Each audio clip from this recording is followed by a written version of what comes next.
Ghost Wars एक गहन और शोधपूर्ण ऐतिहासिक दस्तावेज है जो यह बताता है कि अमेरिका और उसकी खुफिया एजेंसी सीआईए ने कैसे अफगानिस्तान में दशकों तक गुप्त युद्ध लड़ा, पहले सोवियत संघ के खिलाफ और फिर बढ़ते इस्लामी उग्रवाद के खिलाफ। यह पुस्तक उस छाया युद्ध गोस्ट वॉर का लेखा जोखा है जो दिखता तो नहीं था, लेकिन जिसके प्रभाव गहरे और दूरगामी थे। 1979 में सोवियत संघ ने अफगानिस्तान पर आक्रमण किया। यह शीत युद्ध के दौरान अमेरिका और सोवियत संघ के बीच छद्म युद्ध का एक प्रमुख मोर्चा बन गया। अमेरिका ने इस संघर्ष में सीधे शामिल होने के बजाय सीआईए के माध्यम से पाकिस्तान, सऊदी अरब और अन्य सहयोगियों के जरिए अफगान मुजाहिदीन को हथियार, पैसा और प्रशिक्षण देना शुरू किया। सीआईए और आईएसआई का संबंध। अमेरिका की खुफिया एजेंसी सीआईए और पाकिस्तान की इंटर सर्विसेज इंटेलिजेंस आईएसआई के बीच साझेदारी, जो आगे चलकर जटिल और संदेहास्पद हो गई। तालिबान का उदय।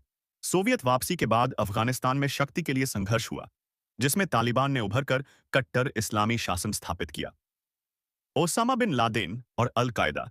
इस पुस्तक में विस्तार से बताया गया है कि कैसे अमेरिका द्वारा अप्रत्यक्ष रूप से समर्थित कुछ चरमपंथी समूह बाद में खुद अमेरिका के लिए खतरा बन गए।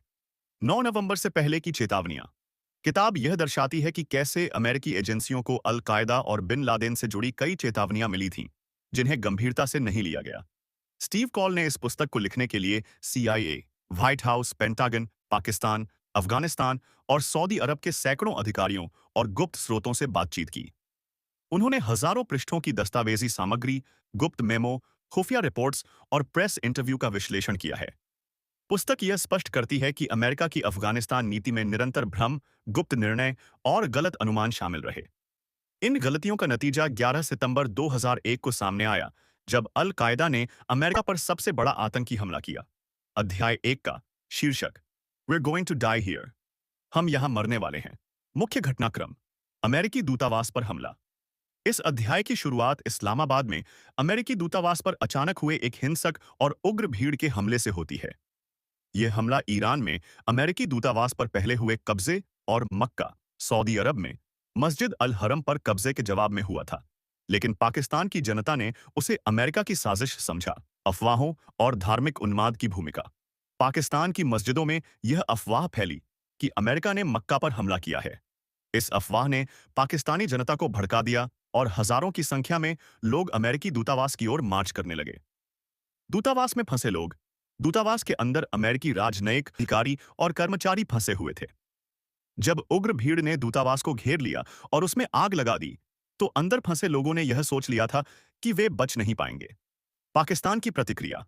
पाकिस्तानी सुरक्षा बलों ने बहुत देर से और कमजोर प्रतिक्रिया दी, जिससे अमेरिकी अधिकारियों को गहरा संदेह हुआ कि क्या यह हमला जानबूझकर नजरअंदाज किया गया था। सीआईए और अमेरिकी विदेश विभाग को यह एहसास हुआ कि पाकिस्तान में स्थिति अस्थिर हो रही है और इस्लामी कट्टरता खतरनाक स्तर पर पहुंच रही है। यह अध्याय बताता है कि पाकिस्तान में अमेरिका के खिलाफ गुस्सा कितना गहरा था और कैसे धार्मिक कट्टरपंथ बड़ी भीड़ को उग्र बना सकता था। यह घटना अमेरिका के लिए पहली बड़ी चेतावनी थी कि अफगानिस्तान और पाकिस्तान में इस्लामी चरमपंथ भविष्य में गंभीर संकट बन सकता है। सीआईए के लिए यह एक निर्णायक मोड़ था, जिससे उन्हें अपने खुफिया नेटवर्क को फिर से आकार देने की जरूरत महसूस हुई। और पाकिस्तान का परमाणु कार्यक्रम। इस अध्याय में अब्दुल कदीर खान की भूमिका का वर्णन है, जिन्होंने यूरोप से परमाणु तकनीक चुराकर पाकिस्तान के लिए एक गुप्त परमाणु कार्यक्रम की नींव रखी। उन्होंने नीदरलैंड की एक कंपनी यूरेंको से सेंट्रीफ्यूज तकनीक की जानकारी ली और पाकिस्तान ले आए। अमेरिका की चिंता। सीआईए को 27वीं और 38वीं के दशक में धीरे धीरे पता चलने लगा कि पाकिस्तान चुपचाप परमाणु हथियार विकसित कर रहा है। हालांकि अमेरिका को पाकिस्तान की अफगान मुजाहिदीन को समर्थन देने की आवश्यकता थी, फिर भी उन्हें चिंता थी कि कहीं यह तकनीक गलत हाथों में न चली जा। जनरल जिया की रणनीति। जिया उल हक एक चालाक नेता के रूप में सामने आते हैं, जो अमेरिका को विश्वास में रखकर सीआईए की मदद लेते हैं, लेकिन पीछे से परमाणु कार्यक्रम को तेजी से बढ़ाते हैं। अमेरिका को इस दोहरी नीति का आभास तो होता है, पर अफगानिस्तान में सोवियत संघ से लड़ाई के चलते हुए जिया को खुलकर रोक नहीं। अमेरिका की नीतिगत उलझन। इस अध्याय में दिखाया गया है कि कैसे अमेरिका अल्पकालिक रणनीतिक हितों, सोवियत संघ के खिलाफ के चलते दीर्घकालिक खतरों जैसे परमाणु प्रसार और आतंकवाद की अनदेखी करता रहा। अमेरिका बार बार पाकिस्तान को चेतावनी देता है, लेकिन ठोस कार्रवाई से बचता है। एक एक खान की गतिविधियां बाद में उत्तर कोरिया, ईरान और लीबिया जैसे देशों तक परमाणु तकनीक फैलाने का स्रोत बनती हैं। लेकिन 1980 के दशक में अमेरिका ने इस खतरे को कम करके आंका। इस अध्याय में पाक अमेरिकी संबंधों में दोहरेपन को उजागर किया गया है, जहां सहयोग और संदेह दोनों साथ साथ चलते हैं। यह अध्याय संकेत देता है कि कैसे खुफिया जानकारी होने के बावजूद अमेरिका ने अपने दीर्घकालिक हितों की बलि चढ़ा दी। हाफिजुल्लाह अमीन का उदय और पतन। अफगानिस्तान में कम्युनिस्ट नेता हाफिजुल्लाह अमीन सत्ता में आता है, लेकिन वह क्रूर और सनकी मैडमैन के रूप में जाना जाता है। उसने अपने ही लोगों को यातनाएं दी और सोवियत संघ को खुद को हटाने का कारण दे दिया। सोवियत संघ ने उसे हटाकर अपने समर्थन वाला नेता बब्रक करमल सत्ता में बैठा दिया। सीआईए की शुरुआती दुविधा। शुरुआत में सीआईए को स्पष्ट नहीं था कि अफगानिस्तान में हस्तक्षेप कैसे करना है। अमेरिकी नीति निर्माता प्रॉक्सी वॉर के लिए तैयार तो थे, पर सीधी भागीदारी से बचना चाहते थे। ज़बिग्नेव ब्रजेंस्की की भूमिका। तत्कालीन राष्ट्रीय सुरक्षा सलाहकार ब्रजेंस्की ने अफगानिस्तान को सोवियत संघ के लिए वियतनाम में बदलने की योजना बनाई, यानी उन्हें लंबे और थकाऊ युद्ध में फंसाने की रणनीति। उन्होंने मुजाहिदीन को समर्थन देने की वकालत की। सीआईए और आईएसआई के संबंधों की शुरुआत। यहीं से पाकिस्तान की आईएसआई और अमेरिकी सीआईए के बीच कनेक्शन शुरू होता है।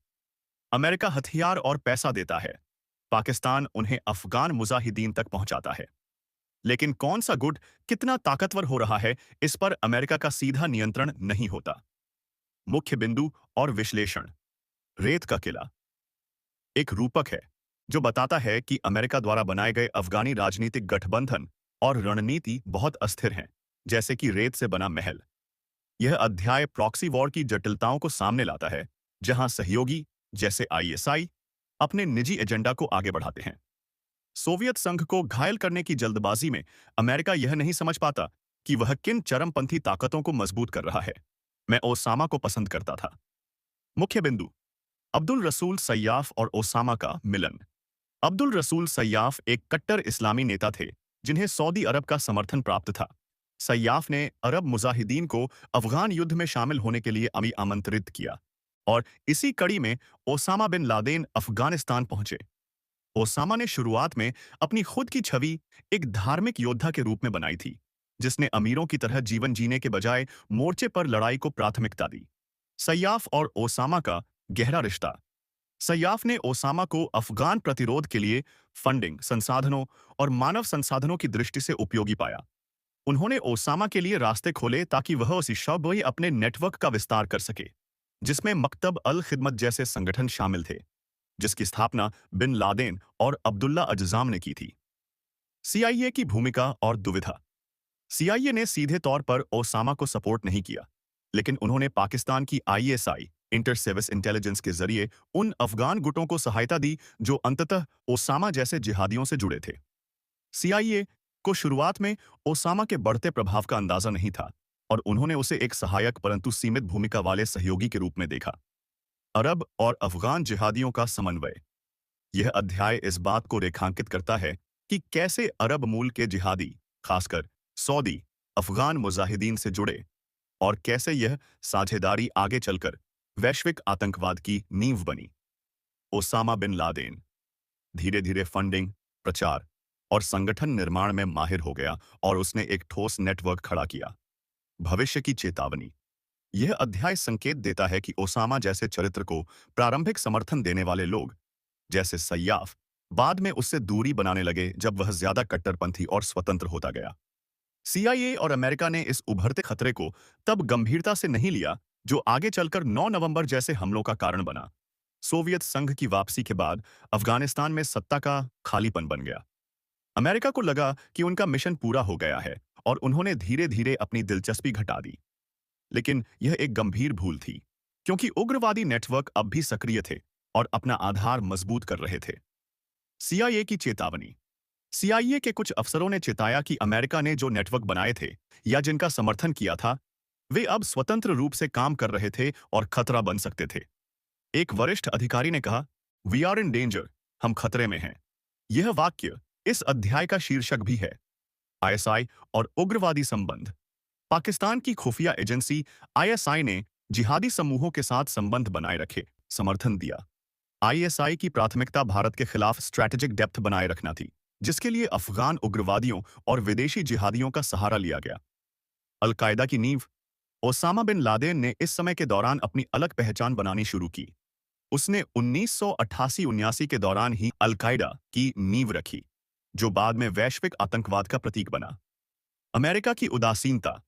अमेरिका अफगानिस्तान की आंतरिक राजनीति और उग्रवाद के उभार से दूरी बनाना चाहता था। लेकिन सीआईए के कुछ अनुभवी अफसर लगातार यह चेतावनी दे रहे थे कि यदि इस पर ध्यान नहीं दिया गया, तो यह खतरा विश्वव्यापी रूप ले सकता है। भविष्य की आशंका। अध्याय में बताया गया है कि उस समय सीआईए और अमेरिकी प्रशासन के बीच मतभेद थे कि इस उभरते खतरे से कैसे निपटा जाए। कुछ अधिकारियों ने ओसामा बिन लादेन और उसके नेटवर्क की गतिविधियों की निगरानी की बात कही, लेकिन इस पर पर्याप्त कार्रवाई नहीं हुई।